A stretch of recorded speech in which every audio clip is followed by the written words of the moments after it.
Los desolinadores eran las personas que se metían a las chimeneas, justamente para hacer la caída del hollín, a limpiar las chimeneas para que las casas se libren del humo, ¿no? Entonces, él descubre el porqué de que la mayoría de los desolinadores padecían el cáncer de escroto, ¿no? Entonces,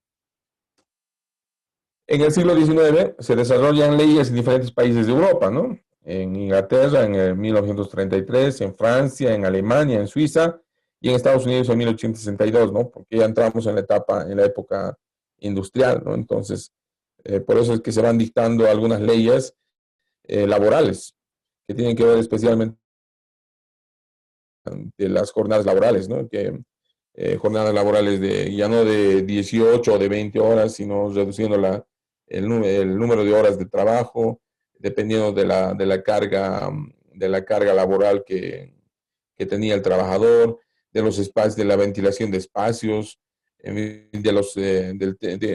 no se hablaba todavía del tema de protección específicamente, pero sí se trataba de mejorar las condiciones de los trabajadores en ese momento.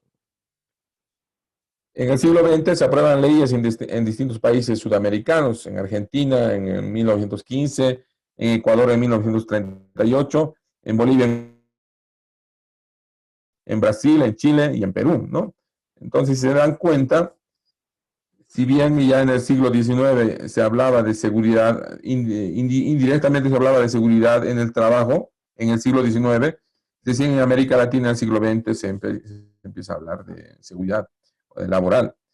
Y el caso de Bolivia es bien concreto. En 1942, en realidad el Código de Trabajo rige desde esa época, ¿no? Entonces, si se dan cuenta, como que un poco atrasada, digamos, la legislación en Bolivia destinada a la protección del trabajador, ¿no?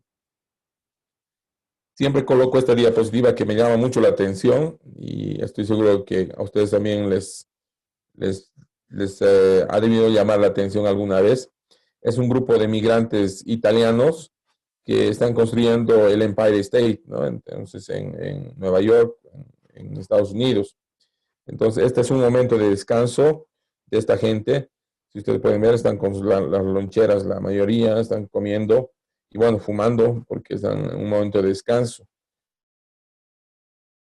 Se hacían las pausas laborales sobre las mismas vigas porque se tardaba mucho en subir y bajar estos trabajadores. Subían en la mañana, a partir de las 5 o 6 de la mañana, subían hasta los niveles en los que estaban trabajando y no bajaban hasta que estaba por entrarse el sol, ¿no? Entonces,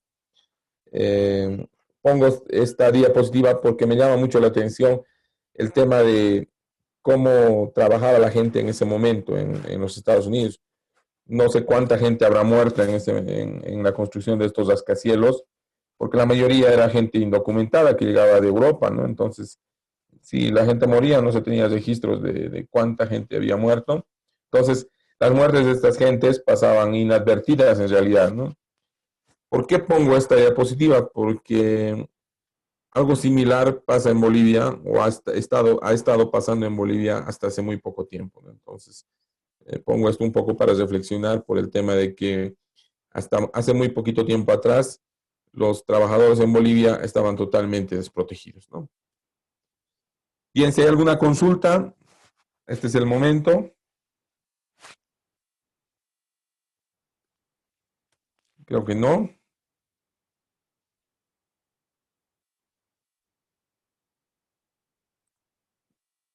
¿No hay ninguna consulta? ¿Están ahí o se fueron?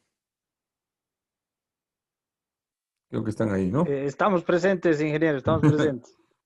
Muy bien. Cuando...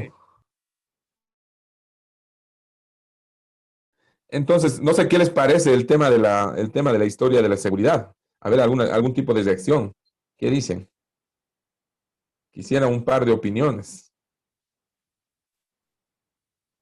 Bueno, buenas noches a todos. A Hemos ver, visto adelante. en un resumen que eh, según las diapositivas que compartí, ingeniero, que la importancia de la seguridad y cómo ha ido evolucionando, ¿no? Con el tiempo. a partir de los descubrimientos, los primeros trabajos que se hacían, y ahora en la actualidad, digamos, es la seguridad, digamos, vital para cualquier trabajo en industria, en minería y en muchas aplicaciones, ¿no? Hemos podido ver que ha ido evolucionando y bueno, pues es un tema primordial ahora en industria y en las empresas, ¿no? Exactamente. Quiero hacer, en este punto siempre hago un poco de diferenciación. Hasta cierto momento de la historia, si bien el trabajador bueno, en realidad, en la época medieval existían los señores feudales, ¿no? O sea, los reyes, ¿no? Ellos tenían bajo su manto de protección a sus plebeyos, a sus vasallos, ¿no? Entonces,